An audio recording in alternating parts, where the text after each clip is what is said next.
कांग्रेस पर मुस्लिम तुष्टीकरण का आरोप बहुत पुराना है। माओवादी होने का आरोप नया नया है। खासतौर पर राहुल गांधी की कोर टीम में जिस तरह से सलाहकार हैं, उनके बैकग्राउंड को लेकर यह इल्जाम अब लगने लगा है। पहले बात मुस्लिम वोट की करते हैं। मुसलमानों में अब कांग्रेस का कितना क्रेज बचा है, बिहार के नतीजों ने साफ कर दिया है।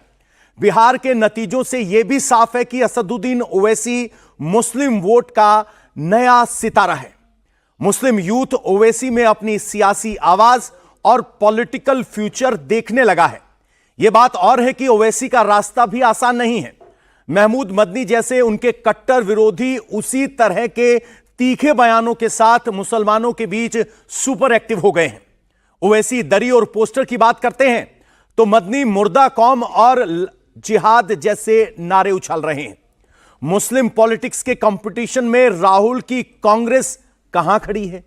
आज कांग्रेस पर लग रहे माओवादी होने के दावे की पड़ताल भी करेंगे, क्योंकि मोदी के बाद अब योगी ने भी कांग्रेस के नक्सल नेक्सस का बयान देते हुए मामले को आगे बढ़ा दिया है। तो क्या ओवैसी कांग्रेस की मुस्लिम जनाधार छीन लेंगे और मोदी की टीम कांग्रेस को उन माओवादियों का नेता बना रही है जो अगले कुछ महीनों में पूरी तरह से गायब होने वाले हैं, क्योंकि गृह मंत्री ने डेडलाइन सेट की है। प्रवक्ताओं से आपका तारुफ करवाते हैं। बीजेपी से शिवम त्यागी हैं, प्रवक्ता कांग्रेस हैं। प्रोफेसर प्रवेश चौधरी हैं, प्रवक्ता वीएचपी के हमारे साथ हैं। अजय वर्मा हैं, नेता कांग्रेस के हैं। भुवन भास्कर जोशी जी हैं, प्रवक्ता समाजवादी पार्टी के। और मौलाना साजिद रशीदी हैं, प्रेसिडेंट ऑल इंडिया इमाम एसोसिएशन के। सबसे पहला सवाल हमारा शिवम जी से है। शिवम जी, कांग्रेस खत्म करने की बात आप करते थे, अब आपको कांग्रेस की तुलना माओवादियों से करने की जरूरत क्यों पड़ी? कांग्रेस लेफ्ट लिबरल की बात तो करती है, आप उनको एकदम एक्सट्रीम कोने में फेंकने में लगे हुए हैं। क्योंकि वो हैं कैसे? मैं समझा देता हूं आपको। प्रधानमंत्री जी ने कहा कि कांग्रेस मुस्लिम लीगी माओवादी मानसिकता से ग्रस्त है, वही पार्टी है। बिल्कुल ठीक बात है। पहली बात तो मुस्लिम लीगी पे करते हैं। कांग्रेस को पहचानने में इस देश ने और इस देश के लोगों ने देर कर दी। आदरणीय प्रधानमंत्री जी ने पहचान लिया, लेकिन इससे पहले स्थिति यह थी कि ये तो वाकई ही मुस्लिम लीगी विचारधारा वाले हैं। मैं एग्जांपल देता हूं। हिंदुस्तान में एक किताब आई, from Curzon to Nehru and after. उसमें कहा जाता है कि जब इस देश में आजादी के बाद खासतौर पर सोमनाथ मंदिर का जीर्णोद्धार का कार्यक्रम हो रहा था, तो जवाहरलाल नेहरू कहते हैं कि मैं नहीं चाहता कि इस मंदिर का जीर्णोद्धार का कार्यक्रम हो, या फिर इस मंदिर के जीर्णोद्धार का कार्यक्रम सरकारी पैसे से हो, या फिर उसमें कोई प्रधानमंत्री या राष्ट्रपति जाए। अगर ऐसा हुआ तो इस देश में हिंदू रिवाइवलिज्म का प्रतीक बन जाएगा। दूसरी तरफ वही जवाहरलाल नेहरू एमसीओएल बनाकर मुस्लिमों को हज पर सब्सिडी दे रहे थे। मतलब हिंदुओं का मंदिर बने ना और मुस्लिमों को हज के लिए सब्सिडी मिले, तो यह क्या हुआ? ये मुस्लिम लीग ही हुआ। अभी एक एग्जांपल हुआ, रुकिए, इनके 4-5 प्रधानमंत्री बने तो उतना पूरा बनेगा ना। अब आ जाता है इंदिरा जी पर। बाकी सबके लिए ठीक है, लेकिन गौ सेवकों पर गोलियां चलवाकर 400 साधुओं को मौत को घाट उतार दिया गया। मुस्लिम लीग की मानसिकता। अब आ जाइए राजीव गांधी पर।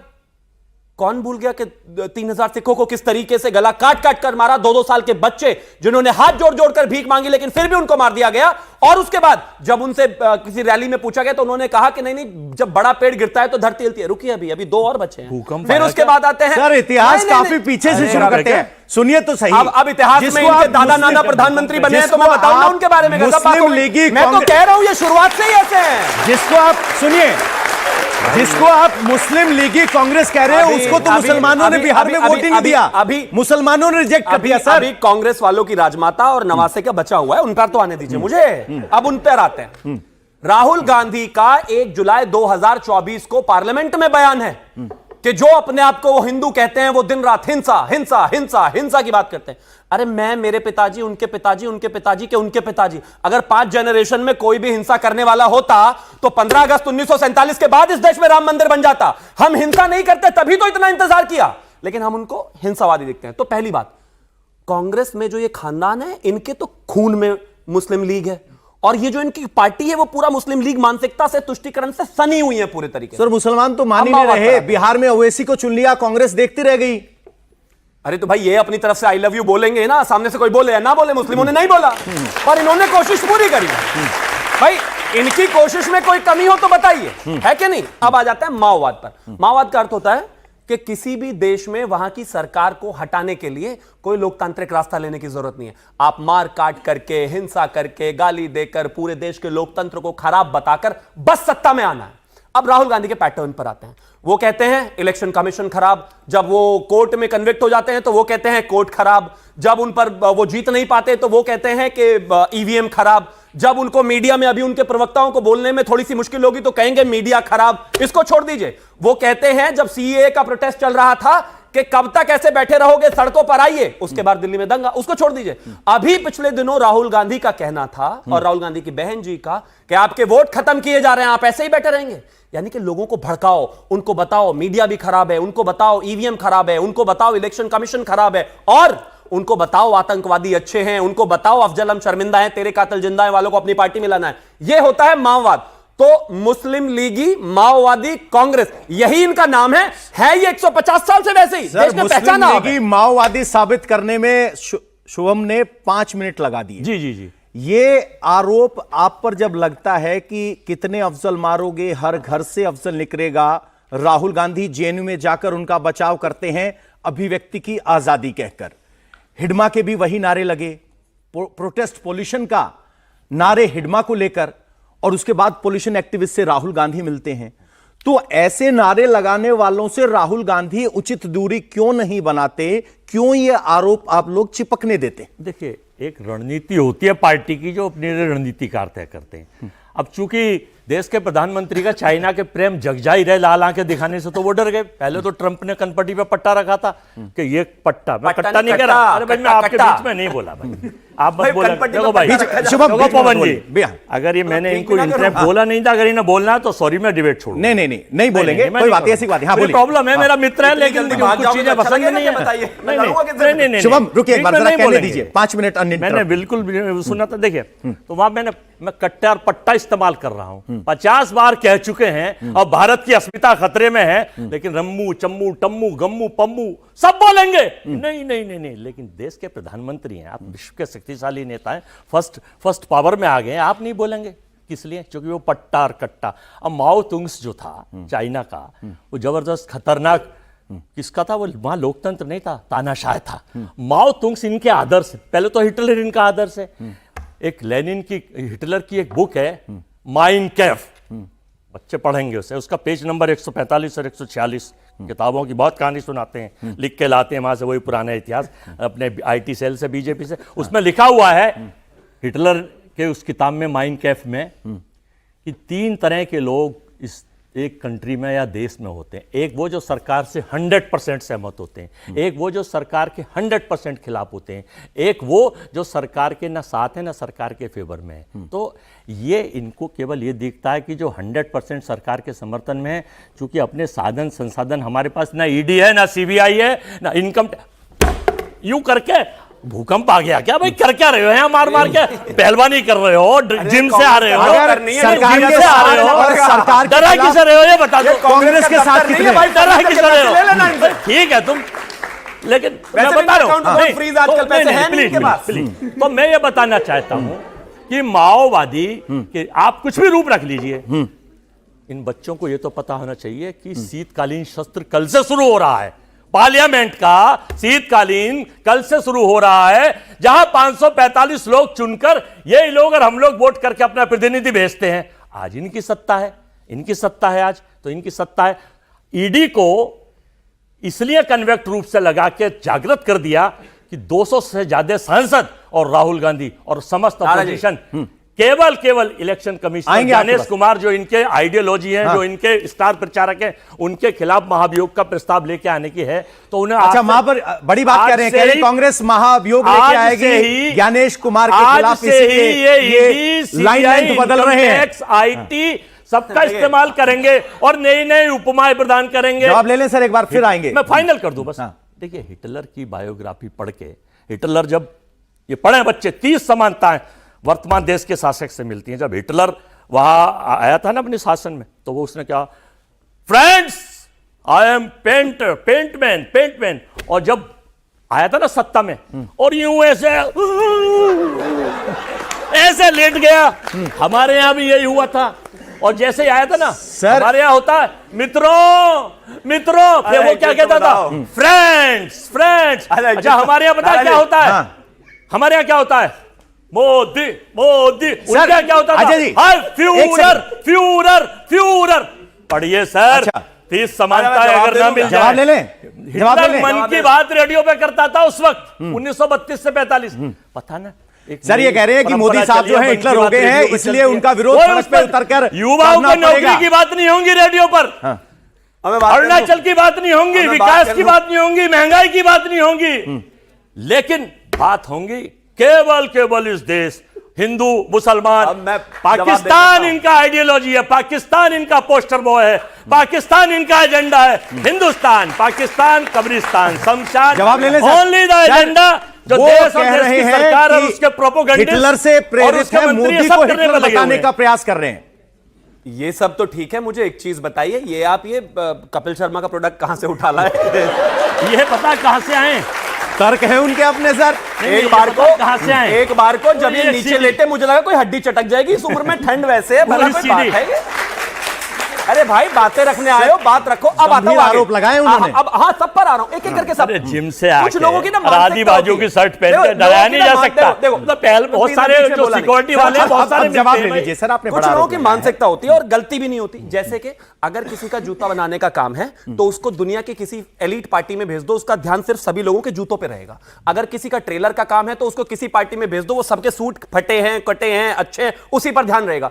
पूछा था इनसे माओवाद के बारे में, ईडी अडानी के बारे में नहीं बताएंगे। देश को उस गरीब आदमी की जो जूता बना के चप्पल पहनाता है लोगों को, उसकी बेइज्जती करने का काम है। 5 मिनट में कुछ ज्ञान की बात करी थी, बार बार देख रहे हैं मुझे अपने समय में। प्लीज 120 एकड़ जमीन जो 1 रुपए में बिहार में दी है, उसे नहीं बताएंगे। बोला नहीं। जो 13,000 वर्ग मीटर यानी 13 किलोमीटर जमीन अयोध्या, डालिए गूगल पे, अयोध्या में आर्मी की जमीन उठा के अडानी को बनाने के लिए दे दी गई। वहां दे नहीं सकते, उनके बीच में नहीं बोला, कोई लाभ नहीं है। जवाब ले लीजिए सर, उस एक पे बार नहीं बताएंगे। आगे बढ़ना पड़ेगा। डेप्सॉन चाइना पे नहीं अरे बताएंगे। आपको मिले थे ना 5 मिनट बताने के लिए, बता लेते क्या बताना था, मुझे बताने दीजिए। Thank you.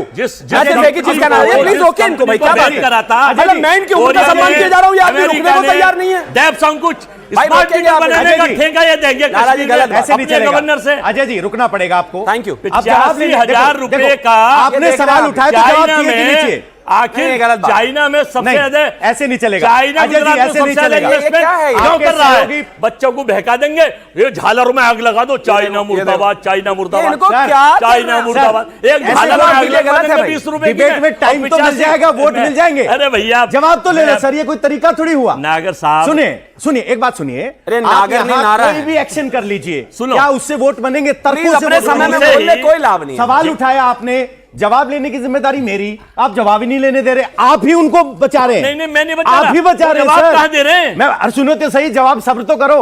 वो कह रहे हैं मोदी हिटलर है और आपके पास कोई जवाब नहीं।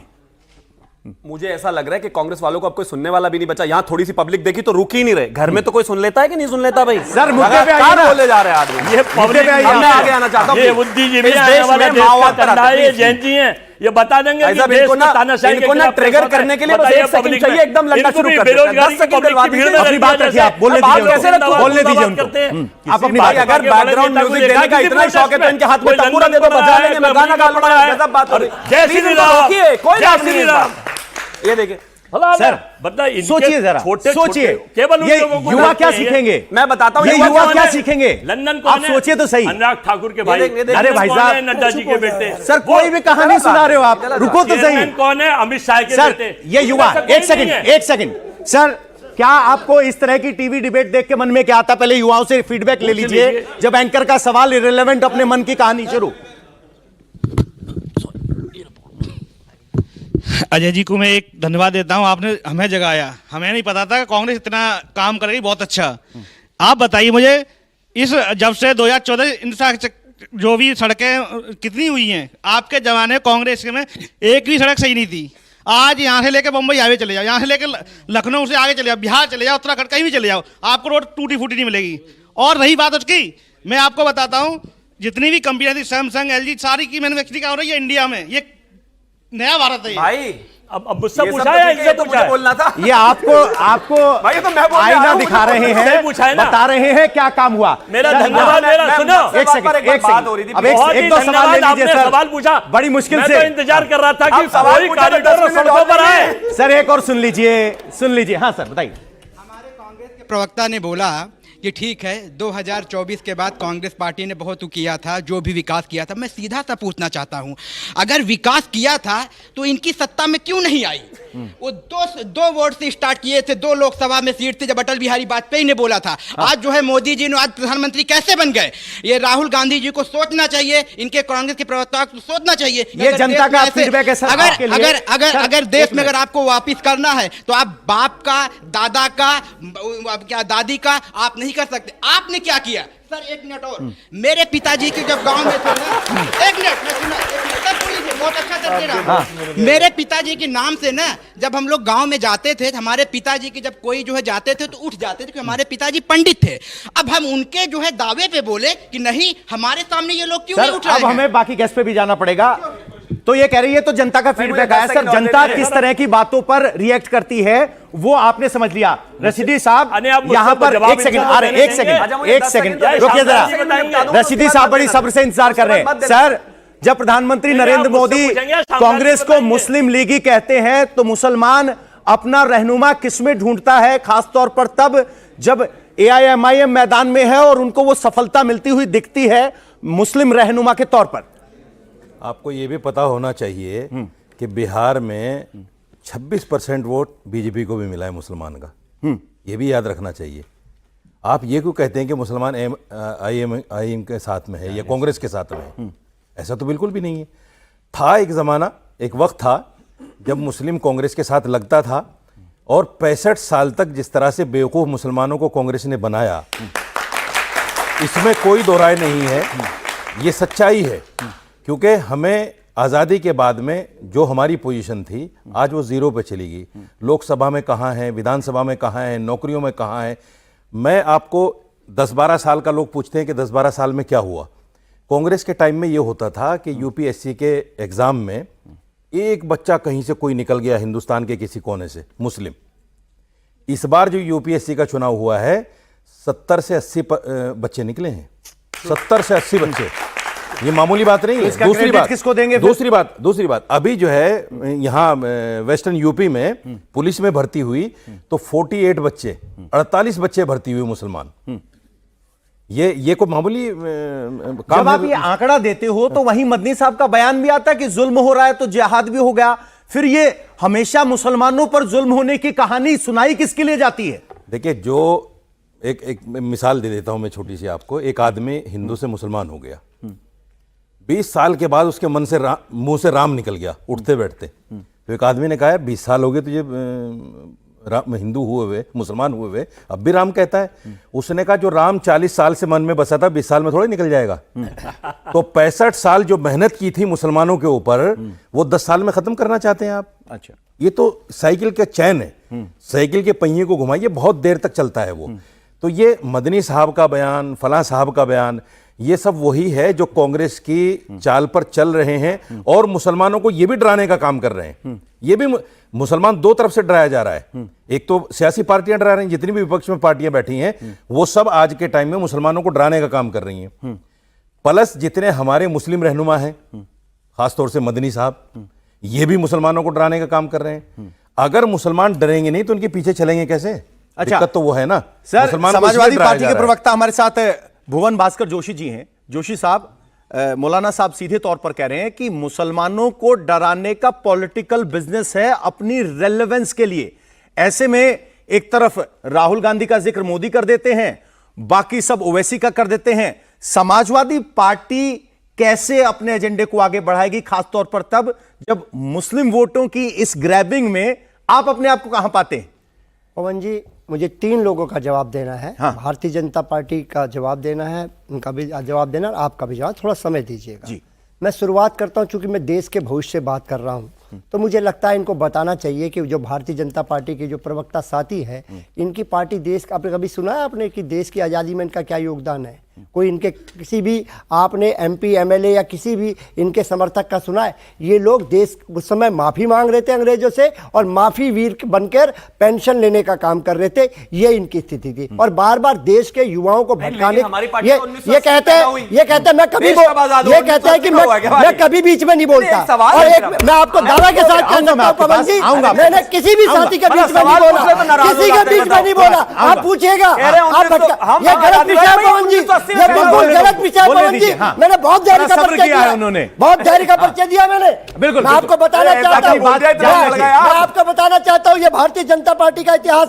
आडवाणी जी कहां जाने का काम करते हैं? जिन्ना की मजार पर चले जाते हैं, जिन्होंने पाकिस्तान को अलग करने का काम करा, वहां पर श्रद्धा का काम करने का काम करा। भारत पाकिस्तान की बात ये लोग करेंगे, युवाओं को भटकाएंगे। मैं इनको बताना चाहता हूं कि यहां पर जो देश के माननीय प्रधानमंत्री जी हैं, उन्होंने क्या करा? बिरयानी खाने बिन बुलाए चले गए। ये देश ने देखने का काम करा, ये किशोर लोगों को भटकाने का काम करते हैं। और आज देश में एसआईआर के माध्यम से जो बीएलओ परिवारों में आत्महत्या हो रही है, देश में डर का माहौल है। हमारे परिवार के सदस्य उन पर बोलने का काम ये लोग नहीं करना चाह रहे। और मैं पूछना चाहता हूं, ये हमारे जो साथी ने कहने का काम करा, मैं आपको बताना चाहता हूं माननीय अखिलेश यादव जी के नेतृत्व में इनके अहंकार को तोड़ने का काम हमने करा। 404 सर एक बात बताइए, आई अंडरस्टैंड योर क्वेश्चन, मुझे जवाब भी ऐसा ही दो। नहीं जवाब मुझे 30 सेकंड एक तो धीरे धीरे बोलो, एक्यूआई अच्छा नहीं है, अभी इतना एक सांस में बोलो दिक्कत होती है। नहीं लय मत बिगाड़िए शिवम, शिवम लय मत बिगाड़िए, रुकिए बोलने दीजिए भाई, धीरे धीरे बोलो। भारतीय जनता पार्टी को सर्टिफिकेट हम बीच में नहीं बोलते, लेकिन बीच में बोलेंगे। देश देख रहा है आपको, हमने शांति से आपको सुनने का काम करा है। मैं आपको बताना चाहता हूं, आज आदरणीय देश के प्रतिष्ठित वकील कपिल सिब्बल साहब ने क्या कहने का काम करा है।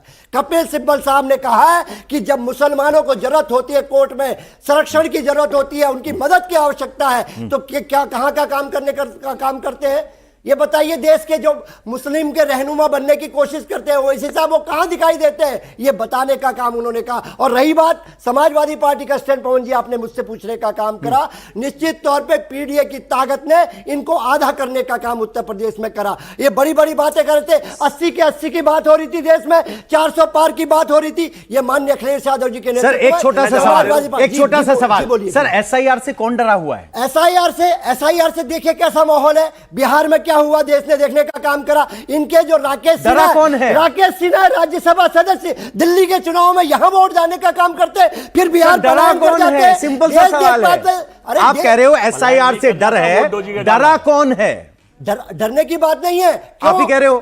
मैं आपसे पूछना चाहता हूं, लेट मी कंप्लीट सर। मैं आपको बताना चाहता हूं, मैं असम का इंचार्ज हूं पार्टी का। मैं आपसे पूछना चाहता हूं, असम में 2026 में चुनाव है, क्या वहां पर एसआईआर की आवश्यकता नहीं है? 2027 के उत्तर प्रदेश में एसआईआर होगा, एसआईआर होगा वहां पर, लेकिन यहां नहीं होगा, क्योंकि ये सत्ता में डकैती करना चाहते हैं, वोटों पर डकैती करना चाहते हैं। हर आरोप पर घूमकर बीजेपी पर आ जाते हैं, कह रहे हैं कि एसआईआर ही है। एक सेकंड, निवेदन आप सबसे आ रहा हूं शुभम आपके पास। एक मन में एक सवाल आ गया उनके। हाँ, मैं ये पूछना चाहता हूं महाशय से, जो 36 सीटें आई हैं यूपी में अखिलेश यादव की, यादव 37, उसमें यादव वोट कितना है, जरा बता देंगे मुझे आंकड़ा?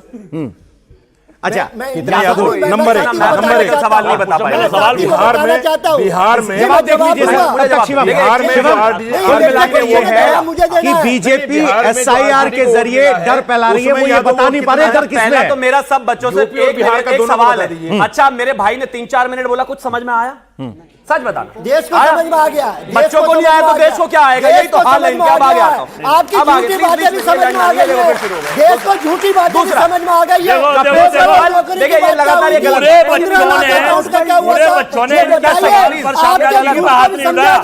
एक आगे जैकेट वाले सबसे छोटे बच्चे बैठे सर। अरे भैया इनके लिए ताली बजा दो, जब तक ये चुप नहीं हो। बजाओ इनके लिए ताली बजाओ। अब अच्छा बोला है आपने भाई, मैं बोल लेता हूँ। दूध पीते बच्चों ने फौरन कह रहा हाजी मेरी सोच में आ गया। कपिल सिब्बल के लिए अब मैं बोलना चाहता हूँ। कपिल सिब्बल इस देश में आप खौफ का माहौल बना के पोलराइजेशन कर रहे हैं, ये आरोप समाजवादी पार्टी लगा रही है। वो बात अलग है कि वो खौफ किसमें है, वो बता नहीं पाए। मैं सारे एग्जांपल्स पे आता हूं। आपका सवाल जवाब आज और डिबेट जो है मुस्लिम लीगी, माओवादी, कांग्रेस पर और बाकी सारे गठबंधन पर। मैं एक चीज कहना चाहता हूं, बकरी चोर आजम खां से लेकर मुगलों के बाबर तक का वकील सिर्फ कपिल सिब्बल है। इस देश में राम मंदिर नहीं बनना चाहिए, इस बात के लिए अगर कोई कोर्ट में गया था तो कपिल सिब्बल गए थे और वो राज्यसभा सांसद अगर तड़ी पार कह देंगे तो दिक्कत आ जाएगी। इनके तड़ी पार कह देंगे तो दिक्कत आ जाएगी। तो यानी कि अभी के मुस्लिमों से लेके बाबर तक, मतलब मुगलों तक को भी समाजवादी वाले बचा रहे हैं। जो बाबर 500 साल पहले चला गया, जिसका कोई लेना देना नहीं है, उसके भी वकील कपिल सिब्बल। अब आगे रोके ना भाई, ये क्या है ये इस तरह की भाषा बोलोगे नेता के? हाँ, ऐसे ही बोलेंगे। तड़ी पार कौन है? बकरी ये बताइए तड़ी पार कौन है? तड़ी पार कौन है? देश जानना चाहता है। भैया देश जानता है तड़ी पार कौन है। देखिए मेरा निवेदन है, इनको सुनिए नारा जी, इनको भड़काने के पक्ष में इनका बिल मैं नहीं दूंगा। हमारे अगर इनको कुछ हो गया मेरी कोई जिम्मेदारी नहीं है भैया। तो हम तड़ी पार जवाब लूं आपसे? ये तड़ी पार को तड़ी पार कहेंगे। ये देश डरता नहीं है। ये भारतीय जनता पार्टी के लोगों से देश डरता नहीं है। ये कोई तरीका थोड़ी होता है। ये क्या कह रहे हैं? ये बकरी चोर कह रहे हैं। जवाब लूं मैं आपसे? बकरी चोरी की FIR मैं क्या करूं? तड़ी पार है, तड़ी पार, तड़ी पार, उन पर नहीं है, तड़ी पार देश ने देखा है। सर हो गया। ये किस तरह की भाषा बोल रहे हैं? सर वो एक आरोप लगा था, वो आरोप लगा है भाई, वो आरोप लगा है। भाषा पसंद करते हैं और जो आप तड़ी पार कह रहे हो वो भी एक सिचुएशन थी, उसमें क्या है? अब मैं शिवम, आप अपनी बात 10 सेकंड में खत्म कीजिए। बीएचपी के प्रवक्ता बड़ी देर से इंतजार कर रहे हैं। माओवादी कांग्रेस पर बात आ रही थी। मैं सबसे पहले एक और चीज कहना चाहता हूं, इस देश में क्या हुआ था जब सेतु समुद्रम प्रोजेक्ट चल रहा था 2007-8 में, यही एक कांग्रेस थी जिसने कहा था कि ये जो हम खास तौर पर बात करते हैं राम होने की, ये काल्पनिक है, ये जो राम सेतु है ये काल्पनिक है, ये मैनमेड नहीं है, ना ही रामायण कोई ऑफिशियल जो है हमारी संस्कृति का हिस्सा है, वो सिर्फ एक ग्रंथ नहीं है, मतलब वो सिर्फ एक ग्रंथ है, सिर्फ एक राइटिंग है। और यही 2019 में 19-20 में राम मंदिर को ना बनने की एप्लीकेशन लेकर गए थे, यही समाजवादी पार्टी वाले हैं जिन्होंने कार सेवकों पर गोलियां चलवाई थी, यही समाजवादी पार्टी वाले हैं जिन्होंने कहा था कि अगर मेरा बस चलता और जरूरत होती तो मैं और कार सेवकों को मरवा देता। ये ऐसे लोग हैं। क्या हो गया भाई? अब देखिए, अब तो मुस्लिम लीग मुस्लिम लीग के कार्यकर्ता बाबर के रिश्तेदार क्या ये झूठ बोल रहे। जब कार से वो गोली चली कौन थे? हमने चलाई, सरकार ने उसकी प्रमुख सचिव है, उनका आदेश था। प्रमुख सचिव किसके आदेश पे काम करते हैं? ये झूठ बोलने का काम करते हैं। प्रमुख सचिव क्या सुओ मोटो एक्शन लेते हैं? मैंने प्रमुख सचिव बाबर का क्या नाम ले दिया तो नाराज हो गए भाई, लड़ रहे, बताइए मुझसे। आदेश माननीय मुलायम सिंह जी का नहीं था, उनका बयान है। ये झूठ बोलने का काम करते हैं। मुख्यमंत्री कौन थे? परिवार वाले लोग झूठ बोलने का काम करते हैं। ये जुमलेबाज लोग झूठ बोलने का काम करते हैं। सर ये 2 करोड़ नौकरी देने वाले झूठ बोलते हैं। बीएचपी के प्रवक्ता बहुत देर से बड़े सब्र से इंतजार कर रहे हैं। सारी चर्चा हमने की मूल मुद्दे को छोड़कर। जब यहां मुस्लिम वोटों के लिए इतनी खींचतान रहती है और वीएचपी लगातार कांग्रेस पर हमलावर रहता है मुस्लिम प्रेमी होने के लिए, और ओवैसी पर भी हमलावर रहता है, वीएचपी को सिर्फ मुस्लिम समर्थन, मुस्लिम विरोधी क्यों दिखाई देता है? बाकी कोई मुद्दे क्यों नहीं दिखाई देते? ऐसा बिल्कुल भी नहीं है, ऐसा बिल्कुल भी नहीं है।